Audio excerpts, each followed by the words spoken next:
If you are traveling on the Quantum of the Seas with a mobility scooter, I just wanted to show you how exactly you will have to maneuver the room. All right, so this is as far as the scooter will go because the edge of the bed is here. So you're going to have to make your scooter, once you get off of it, actually scoot back as far as it can to the doorway so that you can open your bathroom door. Now, I do want to show you, for those that have mobility issues, once you get off your scooter, there is a good, probably 8-inch step to get into the bathroom. And I will just show you, there is a handheld wand, or you can leave it attached to the wall. There is a hand bar here, a foot bar here, and to get in, I would grab this towel holder to make my step up. And then it's pretty easy to maneuver. Now, I want to show you some other things that you want to deal with in your regular room. There, if you travel with CPAPs, there is only one outlet on the right-hand side of the bed. There's none if you have another CPAP like we do. So you would just have to call them, and they will bring you an extension cord to hook it up in the evening. And you cannot bring your own extension cords. It has to be provided by the ship. Now, I do want to show you also, this is the only other outlets. There's no outlets in the bathroom, just the one by the bed, these two outlets, and two USB ports. So we have functioned with our USB tower and that extension cord. And that is how we have functioned in our room. There's also a step to go out onto the balcony. Now, this is not a handicap accessible room. This is a normal balcony room. And you do have that step also. We're in the town of Juneau right now.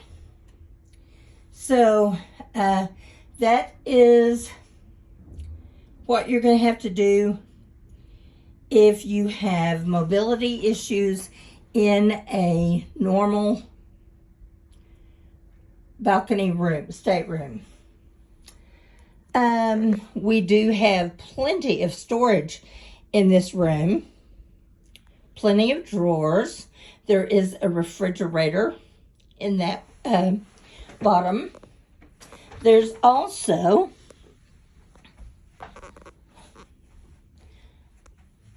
this closet on this side with the safe.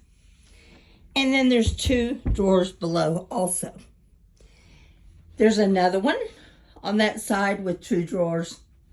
I think there's two drawers on that other. No, maybe not. No, that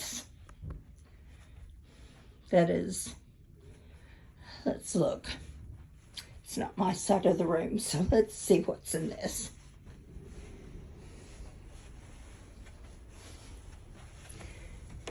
Oh, one piece. One huge closet. All right. There's above storage in the overhead. And we always unpack totally and then put our suitcases under the bed for extra room. So that is how you will function.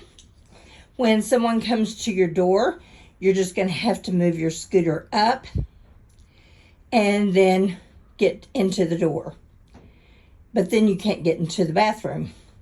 So you got to make a choice to charge it you're going to have to use that extension cord that they provide you with. If you don't have a mobility scooter and you have mobility issues, I would advise that you rent one from Scooter Mobility. And they have a tent right outside the pier. If you've got one reserved, you just go pick it up. I hope this helps. I will tell you that first stop is Icy Strait Point. You can take your scooter right off the ship onto the Visitor Center. You can take your mobility scooters straight onto the trams, the green and the red trams. And if you go whale watching, I know that was an activity that we did. We had to park our scooters at the pier outside, and then we had to get on the on the boat. And there was probably 5 or 6 steps up into the boat. We also, at Skagway,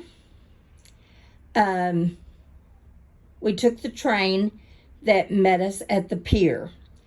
There, they have a lift that will lift you totally onto the your mobility scooter and all onto a special car, and you can take it with you. Then, if you have to walk into town or walk back from town, that is a definite need for a mobility scooter. They say a 10-minute walk. I would estimate it more like a 15 to 20 at least. And it winds and winds and winds before you get back to the pier. So definitely take your scooter into town.